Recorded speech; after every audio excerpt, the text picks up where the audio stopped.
Boa noite, tudo bom? Vou aproveitar e começar a palestra mais cedo hoje, para depois não atrasar muito. Parece que É que eu comecei a fazer a palestra, o material foi aumentando. começar mais cedo. Você tem uma palestra de 1h20, né?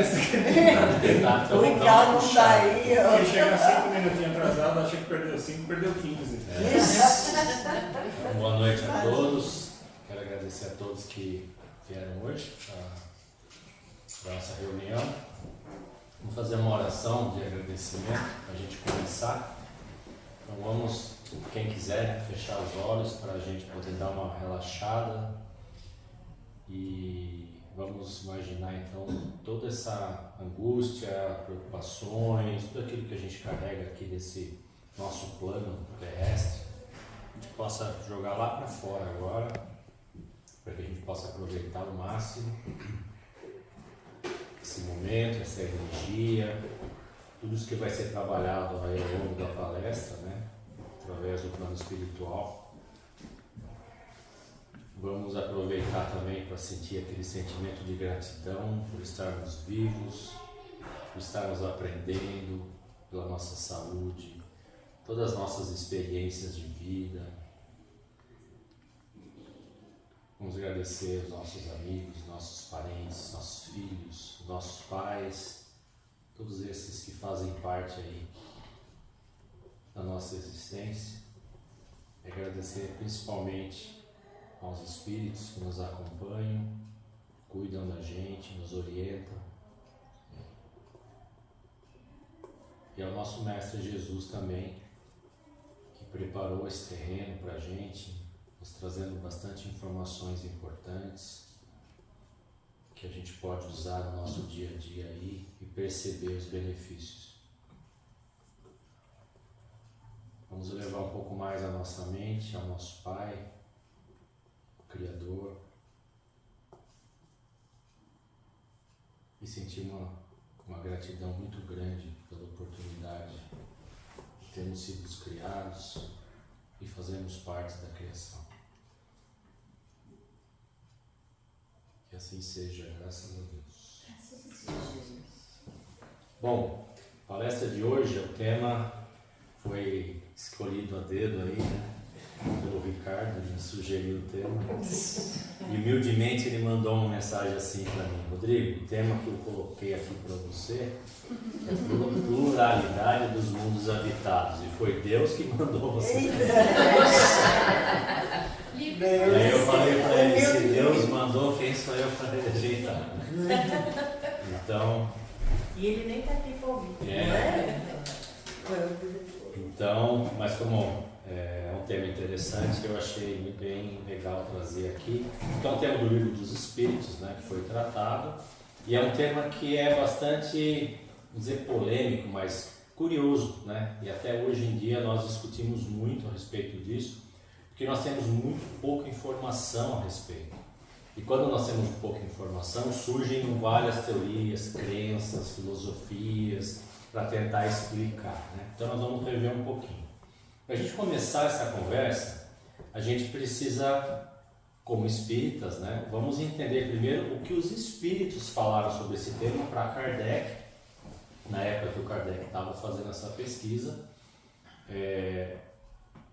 E vamos abrir a mente para deixar as palavras dos Espíritos de forma que a gente possa reinterpretar ao longo, né, da nossa jornada intelectual. Ou seja, a cada tempo que nós aprendemos mais, a ciência aprende mais, vamos revisitar o que os Espíritos falaram e, né, e achar um contexto que se aplica àquilo que foi falado. Então Kardec ele faz várias perguntas, não muitas, mas algumas perguntas para os Espíritos, e a primeira delas é: todos os globos que circulam no espaço são habitados? A resposta é um pouco longa, eu vou resumir. Os Espíritos falam que sim, né? Que o homem na Terra está longe de ser o ser mais evoluído, mais inteligente, mais forte, etc. Né? E dizem, né, que os homens acreditam ser, né, os mais inteligentes, porque nós não temos informação de outros, mas que existem mundos muito mais evoluídos do que o nosso e muito menos evoluídos do que o nosso. Que todos os orbes do universo são habitados, né? Porque Deus não criaria nada que não tivesse uma finalidade útil, né? E aí Kardec pergunta, mas a constituição física dos outros globos, né, é a mesma da nossa? E os espíritos respondem de maneira bem direta, não, elas não se assemelham em nada. E aí o Kardec continua, como a constituição física dos mundos não é a mesma para todos, segue daí que os seres que lá habitam têm uma organização diferente? E os espíritos confirmam, sem dúvida. Como no vosso mundo os peixes são feitos para viver na água e os pássaros no ar. É fazer uma analogia das diferenças de meio onde esses seres vivem, né?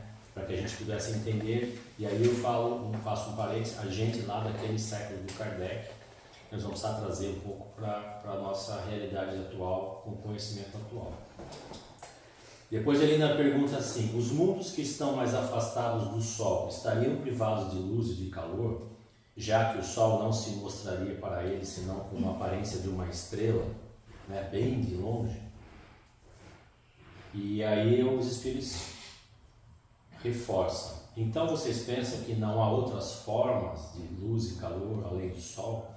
Nem levam em conta a eletricidade que em certos mundos desempenha um papel que é desconhecido por vocês e bem mais importante do que na Terra, já fazendo uma menção aqui ao papel da eletricidade de formas que a gente ainda não conhece. As condições de existência dos seres que habitam os diferentes mundos devem ser apropriadas ao meio aos quais eles vivem. Então já está falando que cada ser habita um mundo que a condição daquele mundo possibilita que o espírito habite. Se jamais tivéssemos visto os peixes, voltaram na história dos peixes, né? Nós não compreenderíamos que seres vivos pudessem viver dentro da água. Assim, é nos outros mundos que, sem dúvida, contêm elementos que desconhecemos. Não vemos na Terra as longas noites polares iluminadas pela eletricidade das auroras boreais. O que há de impossível que em alguns mundos a eletricidade seja bem mais abundante do que na Terra, e lá desempenham uma função geral cujos efeitos não podemos compreender. Fazendo de novo menção à eletricidade como sendo uma das formas, né, que permite, né, a existência de vida em outros planetas. E diz ainda que esses mundos têm outras formas de luz e calor que a gente desconhece. Bom, como a gente pode perceber, né, essas foram as perguntas do capítulo dessa parte aí da pluralidade dos mundos. Como a gente pode perceber, os espíritos eles enfatizaram muito o fato de que a vida habita todos os cantos do universo, né? Então, assim, a gente pode olhar para qualquer orbe, segundo os espíritos, qualquer orbe que a gente consiga ver, e além disso, lugares que a gente não consegue ver, eles estão povoados, né, com formas de vida que a gente desconhece. E que a constituição física dessas outras formas de vida nada se assemelham com a nossa. Mas vamos ver agora, né, que a gente já viu o que os espíritos explicaram, vamos ver o que a ciência sabe hoje a respeito. Né? A ciência ela tem uma teoria a respeito do motivo de a gente não conseguir observar vidas em outros planetas. Né? Porque hoje nós já temos telescópios que conseguiriam, por exemplo, enxergar Marte, Vênus, etc., e perceber se existe civilização lá, né? E não tem. E os espíritos falam que tem, que existem vidas lá, e a gente não consegue observar. Então, teve um matemático chamado Fermi, que uma vez ele estava ali conversando com os amigos dele, e ele viu uma propaganda, um desenho e tal, de uma espaçonave chegando e saindo um ZT de dentro, uma coisa assim lúdica, né? E eles começaram a debater isso, né? E aí ele falou, isso é um paradoxo, né? Porque se a lógica diz que não faz sentido não existir vida em outros planetas, por que nós não temos nenhuma evidência e nunca tivemos nada que consiga comprovar isso?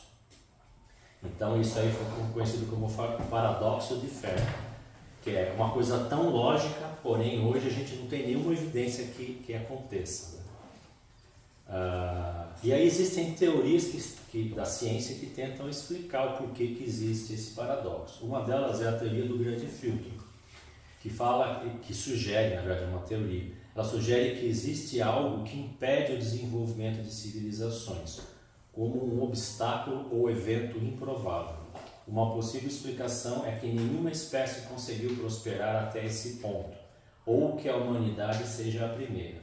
Ou seja, essa teoria fala o seguinte, que existe alguma coisa que acontece que quando aquela civilização chega a um certo ponto, ela não sai dali, ou ela extingue, acontece uma extinção em massa, alguma coisa assim, e ela não consegue progredir a ponto de conseguir chegar ou se comunicar com outros planetas. Mas aí essa teoria sugere que a vida estaria apenas em alguns órbitas muito distantes, que nós não conseguiríamos ver ou observar ou receber nenhuma informação. Mas os espíritos falam que não, que existem todos os órbitas. Existe uma outra hipótese que eles chamam da hipótese, isso aí são hipóteses científicas, tá?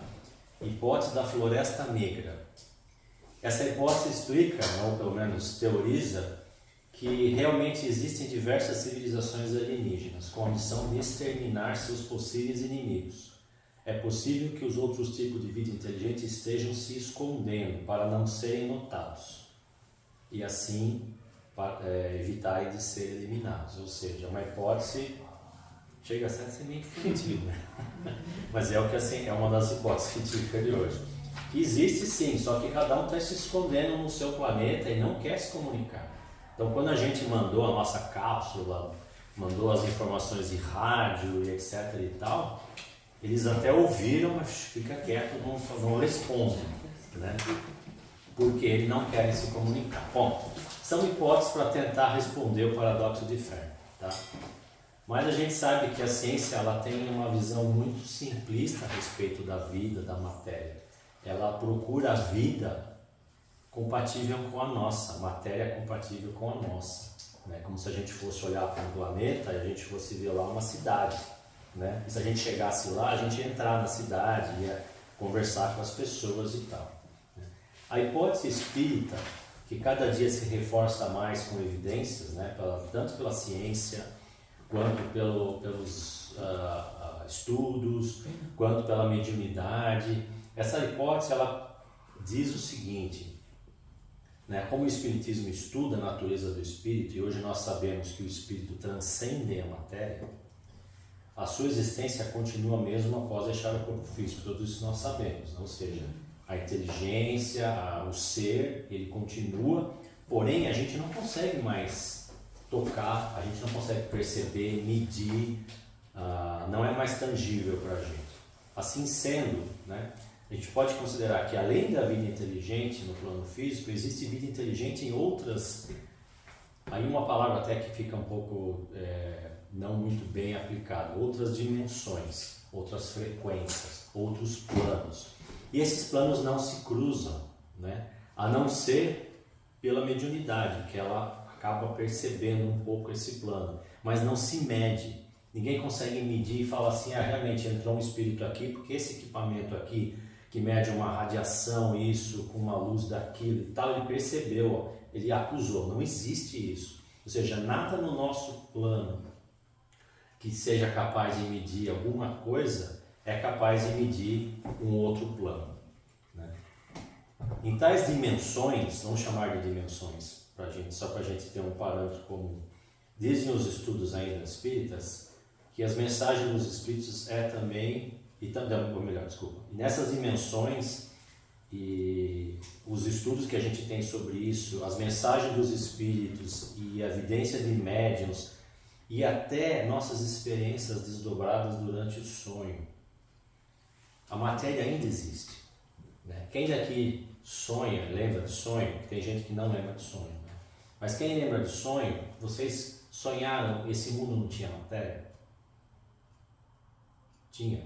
Vocês viam uma cidade, vocês viam, não sei, um carro, um prédio, não sei o quê. Mesmo que vocês voassem, porque algumas pessoas voam, né? Quem daqui voa? Tem que não voa, né? Fala pra levantar. Não, tem gente que não voa. Eu já fiz essa pergunta para várias pessoas. Quem consegue voar durante o sono? O sonho? É involuntário, né? Então assim, isso não tem juízo de valor. Só dizendo que existem pessoas que conseguem, mas ainda assim, Essas pessoas, elas veem a matéria, elas tocam a matéria, elas não conseguem entrar num quarto, num ambiente que está fechado. Ou seja, a matéria existe também nessa outra dimensão. E quando nós estamos desdobrados, nós estamos nessa outra dimensão. Considerando ainda como plausível que nós convivemos com seres de outras dimensões no mesmo espaço, ou seja, nós sabemos que existem espíritos aqui e agora, né? Além da nossa crença, existem, de certa forma, elementos que nos dizem que isso acontece, né? Mediunidade, mensagens, comunicações e até mesmo efeitos físicos, né? Alguma estoura uma lâmpada, cai alguma coisa, ou seja, esses espíritos estão convivendo conosco aqui nesse plano. E ainda que não seja possível tocá-los ou comprovarmos sua presença com equipamentos da nossa dimensão, mas eles estão aqui convivendo com a gente. Assim sendo, não seria extremamente compreensível que em outros orbes do universo existam seres inteligentes que habitam, vivem, aprendem, se desenvolvem e que seriam completamente intangíveis para nós? Ou seja, não adianta você pegar o James Webb e olhar para Marte, você não vai ver ele vivendo lá. Porque ele está lá, mas você não consegue ver da mesma maneira que não adianta você pegar um equipamento e tentar ver um espírito que está nessa sala agora. Então, da mesma forma em que durante nossos sonhos tocamos objetos, temos limitações de movimentação, sentimos dores, emoções, etc., essas dimensões de outros orbes representam um plano físico para eles, para os espíritos que ali habitam, embora nós não possamos perceber. Vamos entrar um pouco mais a fundo na natureza do plano físico, da existência dos planetas, da matéria e da vida. Vamos refletir um pouco isso sobre o nosso plano físico. Nós sabemos, por comprovação científica, que a matéria nada mais é do que uma percepção que temos de um campo energético organizado. Dá um exemplo para vocês, por exemplo, dessa mesa aqui. Vocês estão vendo essa mesa. Se vocês conseguissem olhar essa mesa em profundidade, vocês vão ver que isso é formado por campos de energia organizados, ou seja, subpartículas atômicas que têm campos eletromagnéticos que se juntam, formam os átomos, a molécula e a matéria em si. Mas se vocês olharem mesmo, é quase um espaço vazio, né? Porque se você for decompondo, não vai sobrando nada. A matéria, na verdade, não existe. É uma energia que se organiza e forma. E a gente percebe esse campo eletromagnético e a gente toca e a gente fala, isso aqui é matéria. A nossa consciência interpreta isso como matéria. Sabemos que para que haja qualquer organização desse princípio energético, o qual chamamos de fluido cósmico universal, né, que é o que forma toda a matéria, tudo que existe, necessita uma inteligência. Isso é um pouco controverso, porque cada vez que eu cito isso, as pessoas às vezes confundem um pouco o que é o espírito, uma coisa assim. Mas sem haver uma inteligência, não se organiza o fluido cósmico universal. Você não consegue dar uma ordem para o fluido cósmico universal sem que exista uma inteligência fazendo aquilo. Que inclusive eu menciono uma frase, né, da Gênesis, que começa dizendo isso, no início é o verbo, né? Ou seja, o verbo é a ação ela vem de uma inteligência. Então, só a inteligência é capaz de organizar a matéria. Um átomo ou ainda suas subpartículas atômicas possui uma organização eletromagnética que confere ao fluido cósmico universal certas características, né? Os campos gravitacionais, campo elétrico, e aí acaba gerando a massa. Se a massa, se for ver bem, a massa nada mais é do que dois campos eletromagnéticos se interagindo, né? Tais matérias se organizam incessantemente, formando o que hoje percebemos através da nossa consciência serem a matéria.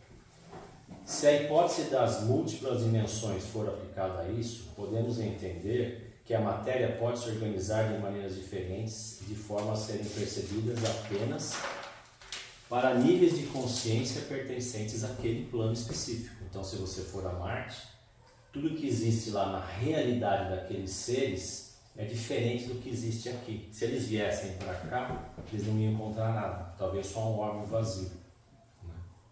Mas você fala, mas espera aí, Marte é matéria e está lá. Sim, nós conseguimos perceber o orbe. Nós não conseguimos perceber o que as consciências percebem do orbe. E aí são dois fenômenos inteligentes, são duas consciências diferentes. Assim como o espírito pode perceber essa sala, mas ele pode não ver a gente. E a gente também não consegue ver ele. Isso explicaria a existência de vidas inteligentes em todo o universo, cada uma vivendo sua própria faixa de frequência e não interferindo uma nas outras. Por isso, apesar de entender-se totalmente racional que existe a vida em todo o universo, é lógico, os espíritos falaram, ninguém consegue contestar dizendo não existe vida em todo o universo, a não ser os cientistas que classificam como vida somente aquela que nós conseguimos notar. Creio que podemos nunca nos encontrar fisicamente, para a tristeza talvez do Ricardo, pois cada orbe possui sua própria natureza, e foi isso exatamente que os espíritos podem ter explicado a Kardec. São de natureza diferente das de vocês. Então, por mais que vocês não compreendam, não acham, não meçam, não vejam, não percebam, eles estão lá. Assim como você pode ter no planeta Terra diversos planos diferentes convivendo no mesmo orbe, A gente sabe que existe hoje o umbral, o nosso lar, são planos diferentes e os espíritos não conseguem se ver. Dizem no livro dos espíritos que os espíritos mais evoluídos conseguem perceber os espíritos menos evoluídos, mas não o contrário. Então existe muita coisa aí que a gente desconhece, mas existe uma diferença nesses planos, que a gente tem que considerar para poder explicar o paradoxo de Fermi. Tá, tudo bem, mas isso aí é um monte de informação, Apesar de ser interessante, porque o ser humano vive procurando vida em outro planeta, mas que utilidade tem isso? Por que a gente... o que isso pode servir para o nosso dia a dia? Então aí eu fiz algumas considerações de característica moral sobre isso. A gente ver se tem alguma utilidade naquilo que os espíritos ensinaram para o Kardec. E não foi meramente uma resposta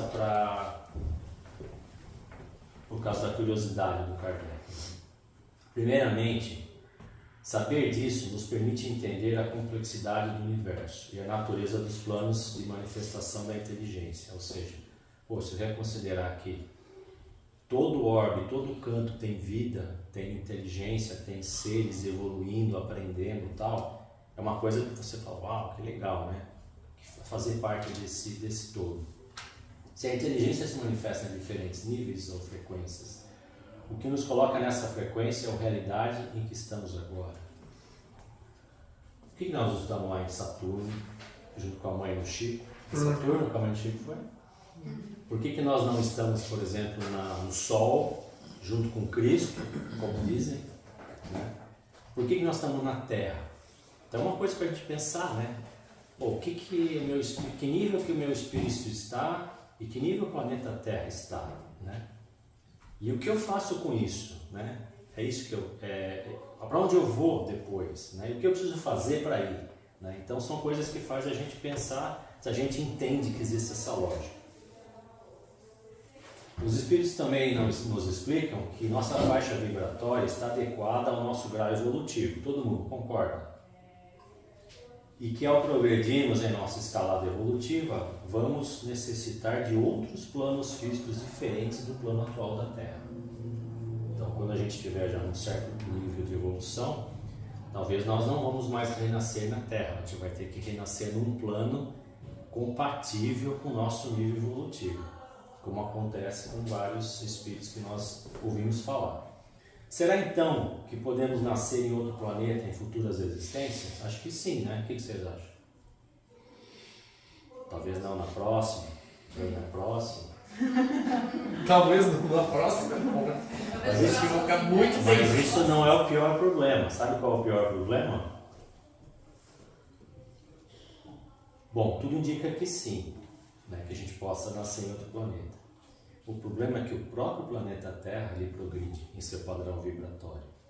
E se nós não acompanharmos, nós vamos ter que nascer em outro planeta, não porque a Terra já não é mais suficiente para a gente, é porque a gente já não é mais suficiente para a Terra. Entendeu? Fazer intercâmbio de progressão em outro lugar para Exatamente. voltar para a Terra depois. Quem lembra daí de um lugar que aconteceu isso e os espíritos vieram para a Terra porque não eram mais compatíveis com o planeta que eles estavam antes? A história de Capela, né? O planeta evoluiu e os espíritos que não se adequavam mais tiveram que vir para a Terra, o que faz parte do plano divino, né? Para que esses espíritos tragam para a gente o que nós ainda não tínhamos. Nós éramos tão atrasados em relação à Capela que mesmo ali a turma ali, né?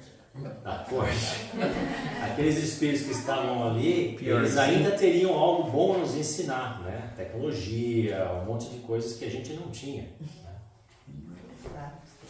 Mas o que é necessário fazer para que a nossa consciência espiritual progrida? Né? Para que a gente ou fique na Terra quando a Terra melhorar, ou que a gente dê um salto e vá para outros planetas que sejam mais evoluídos. As religiões e as filosofias indicam que o que é necessário é fazer o bem. Não pecar, ajudar o próximo, ser honesto, todas essas coisas que a gente aprende das religiões e das filosofias que pregam a respeito disso. Mas talvez a mudança de frequência não seja diretamente relacionada com os seus atos, mas sim com o seu estado de espírito. Fazer todas essas boas ações não deve ser a finalidade para a evolução, mas uma consequência de um estado de espírito de amor. Ou seja, é a história do óbolo da viúva, né? Não adianta você fazer a caridade, você tem que sentir a vontade de fazer a caridade. Então, assim, é muito mais a sua intenção, a sua vontade de progredir, de se tornar um ser de amor, do que você simplesmente fazer, principalmente se você está pensando em uma recompensa, né? Ganhar bônus hora, comprar um terreno no céu, esse tipo de coisa, que na verdade só mostra um egoísmo da nossa parte, porque a gente está pensando na gente ainda, não está pensando no outro. Eu ajudo o outro, porque na verdade eu sei que vai ter uma contraparte. Então, na verdade, eu não evoluí.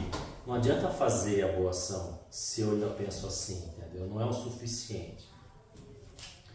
O ser se ilumina ao sentir o amor que nosso Mestre Jesus disse em sua passagem pelo nosso planeta. Ou seja, se a gente ouvir o que Jesus falou, ele foi categórico, né? Amar, perdoar. Ele não falou vai lá e faz a caridade, vai lá e não sei o que. Ele falou, ama, perdoa, sente aquela necessidade de amar o próximo. O ser que ama e vive num mundo de provas e expiação como o nosso, ele tem um trabalho muito árduo. Vocês concordam comigo? Quantos casos nós vemos aí de pessoas que eram de nível elevado ou que tinham esse amor ao próximo, né, como um estado de espírito, e olha o que eles passaram. Jesus, por exemplo, foi crucificado. Várias pessoas aí que a gente conhece sofreram, foram punidas, maltratadas, etc. Por quê? Porque o nosso mundo ainda é muito hostil. Ele não vê com bons olhos alguém que é puro de coração. Ele vê com inveja, com raiva. Entendeu? Então, assim, é muito difícil. E é por isso que eu acredito que esse progresso ainda no planeta Terra, ele é lento e progressivo. Eu sou bom, eu tento ser bom, mas eu não quero ser trouxa. Por quê? Porque se eu for trouxa, se eu for muito puro, vão me crucificar também. Então, assim, é um processo lento e progressivo que todos nós vamos galgando, vamos evoluindo junto com o planeta, né? Dá para ser perfeito como Jesus foi? Você acha que é muito impossível ser perfeito como Jesus foi? Pelo menos na sua maneira de amar e de pensar? É difícil? É muito difícil. E aí entra um outro aspecto, né? Mesmo que você seja, imagine que você seja no seu nível evolutivo. Você acorda de manhã e toma uma decisão. Eu quero viver a vida que Jesus viveu. Aí você liga a televisão, primeiro você vai ligar a televisão e já vai pensar assim, poxa vida, eu tenho televisão, tem tanta gente que não tem. Aí você vai ver a guerra, aí você vai ver as pessoas se matando. Um ser que não está preparado, ele vai morrer de desgosto, porque aquela empatia dele vai trazer tanto sofrimento para ele que ele ainda não aprendeu a aceitar. Então, ou seja, nós ainda não temos como viver o amor de Jesus, porque nós não temos o nível evolutivo que Jesus tinha. A gente ia sofrer tanto se a gente tivesse esse amor e visse tanta barbaridade sem ter esse preparo que Jesus tinha. Jesus não sofreu. Ele não sofria quando via alguém cego, doente. Por quê? Porque ele sabia que aquilo fazia parte da jornada daquele espírito. É como se ele pudesse ver a vida daquele espírito. E sabia que aquilo para ele tinha uma serventia. E essa compreensão que Jesus tinha fazia com que ele não sofresse. Ele simplesmente tentasse aproveitar as oportunidades para trazer mais ensinamentos para a gente. Dar mais exemplos. Mesmo quando ele foi crucificado, né, que foi espancado, lógico que ele sentiu dor. É lógico que ele chorou de dor, de desespero. Lógico que ele sentiu medo. Mas a compreensão dele permitia com que ele não desenvolvesse um sentimento de raiva, um sentimento de desespero, de desesperança. Ele sabia que aquilo tinha um propósito. Então, assim, para a gente chegar no nível de Jesus, nós teríamos que ter essa compreensão que Jesus tinha. Isso é muito complicado no nosso nível ainda. Bom, para encerrar então, ó. Gente, eu leio muitos livros assim. Então, diz que Jesus foi um revolucionário. Né? E estou até lendo um livro que terminei de ler.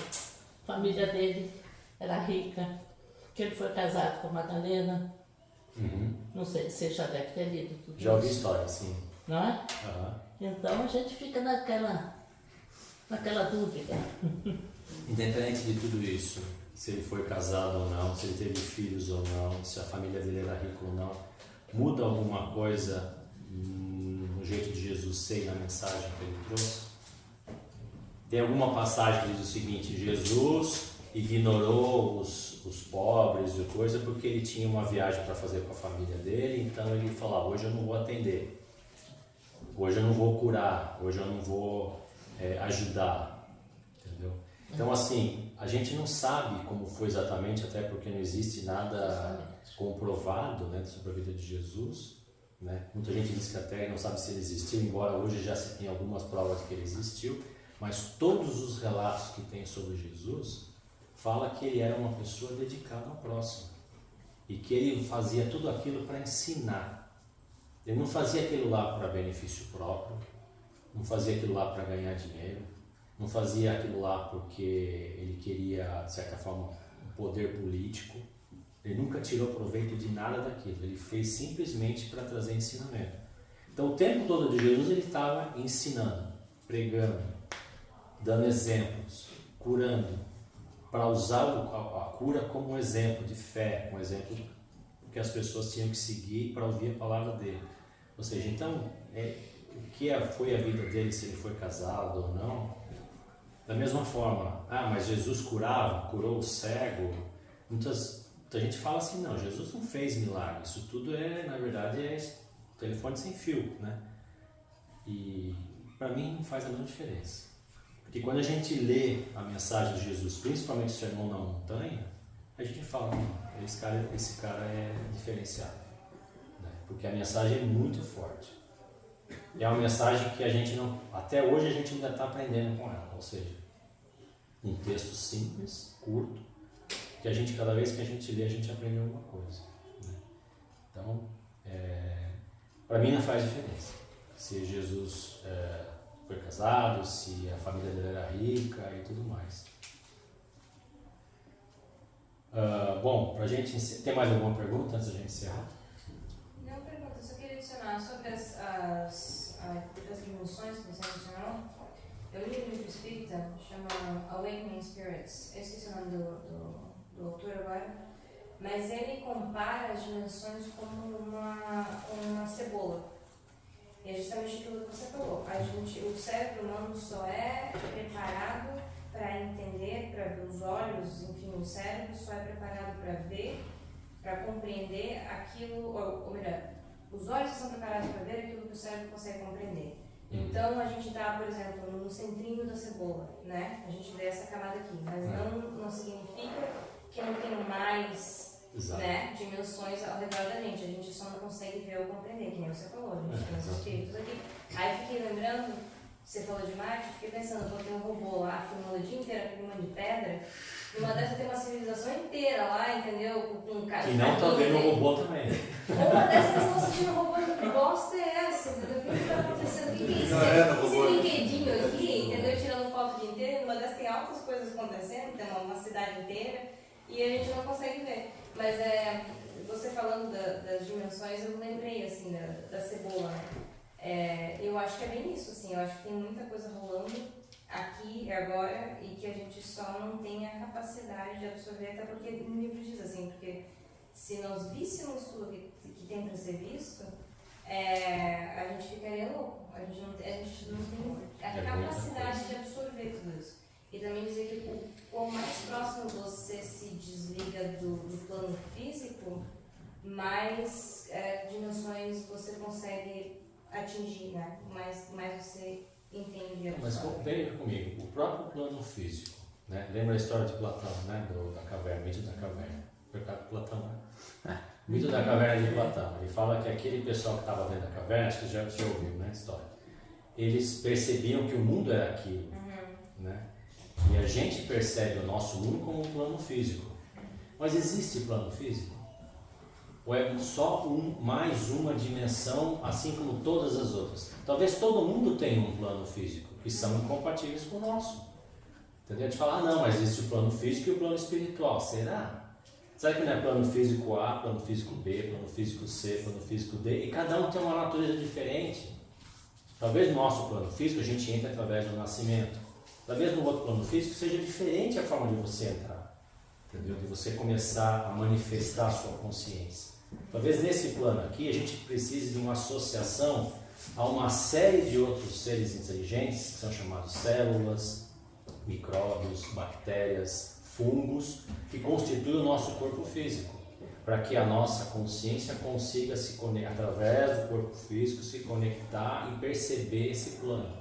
Mas que no outro mundo a matéria tem uma outra natureza e que a forma de você se conectar com esse plano seja através de um outro tipo de corpo físico. Ou seja, é difícil a gente... É que assim, é lógico, a gente vai sempre ter a nossa referência porque é a única coisa que a gente conhece. Esse aqui é o plano físico. Mas talvez não exista plano físico, seja meramente planos de consciência. Uma nomenclatura, assim. O próprio planeta, por exemplo, eles falam que é um orbe psico... tem o nome que eles dão. Uma esfera psíquica que acomoda todo esse nível que nós estamos. Por isso que existem os orbes, né? Cada orbe é uma esfera psíquica. O planeta em si, você já ouviu falar, é vivo, porque é feito de matéria, né? E a matéria precisa de uma inteligência para existir. Então existe, na verdade, como se fosse uma entidade chamada planeta Terra. E nós somos parte disso. Assim como nós temos as nossas células, temos fungos que mantêm a nossa pele, senão a pele nossa apodreceria, as bactérias do nosso intestino, senão nós morreríamos. Ou seja, nós somos partes desse orbe planeta Terra, que é um ser vivo. E esse ser vivo está evoluindo assim como a gente está. Então, assim, é uma reação em cadeia muito louca, que só o MIB consegue explicar. Só o MIB consegue ilustrar isso que eu estou tentando falar, mas é mais ou menos isso, pelo que eu imagino. Imagina o pessoal de Marte olhando para a Terra vermelha assim, ó, e Marte é todo colorido, cheio de água, falando, meu, será que tem vida naquele planeta? Talvez eles não vejam a água, o ar, as coisas que a gente está vendo, mas não sei dizer. Talvez só quando eu morrer pra gente talvez entender alguma coisa. Talvez venha aí, né? Talvez venha aí, depende de nós formos, né? Chegar no mundo vermelho com fogo, falei, deu ruim. Bom, pessoal, pra gente terminar então, alguém mais tem alguma pergunta? Eu vou convidar vocês, né? Quando vocês tiverem a oportunidade de olhar para o céu à noite, olha para as estrelas, imagine todo aquele pontinho lá como um planeta cheio de vida.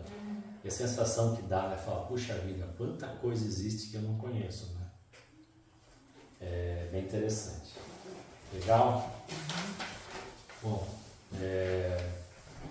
agradeço a atenção de vocês, né? desculpa se o assunto é meio chato, mas Não, isso tá legal. foi Deus que mandou fazer. Não vou questionar. Vamos fazer uma oração de encerramento. Aliás, só antes de fazer a oração, fazer um agradecimento a vocês, quem participou ali do nosso evento, né? Hoje saiu o vídeo de agradecimento e prestação de conta. Nós conseguimos fazer uma boa arrecadação e mandar um valor ali para o Brasil para fazer algumas coisas bem interessantes. Então, muito obrigado a todos vocês, quem trabalhou, quem comprou, quem organizou e tudo mais, tá bom? Vamos agradecer então, mais uma vez, pela oportunidade que a gente teve hoje, né, de sair um pouco dessa correria do plano físico, né, e imaginar um pouquinho essa pluralidade dos mundos habitados, essa complexidade e a beleza, né, dessa criação do nosso Pai, né, do nosso Criador. Né, e sentir gratidão, porque existem ainda muitos lugares para conhecer, né? Mesmo nós, quem viaja bastante aqui no planeta Terra, conhece vários países, ainda não conhece nada, né? A gente tem ainda muita coisa para conhecer, para viver, para aprender. Isso tudo graças a essa bondade, né, da criação que Deus aí colocou para a gente. Então, vamos agradecer a espiritualidade que participou com a gente, todos os trabalhos que aconteceram ao longo da noite de hoje e que ainda vão acontecer, e que a gente possa reiterar aí o nosso compromisso com a busca da nossa evolução espiritual, né? Que nós possamos voltar aqui a participar, comentar, perguntar, buscar o conhecimento, porque é assim que a gente evolui, né? Evolução moral, intelectual, caminham juntas. Que assim seja, graças a Deus.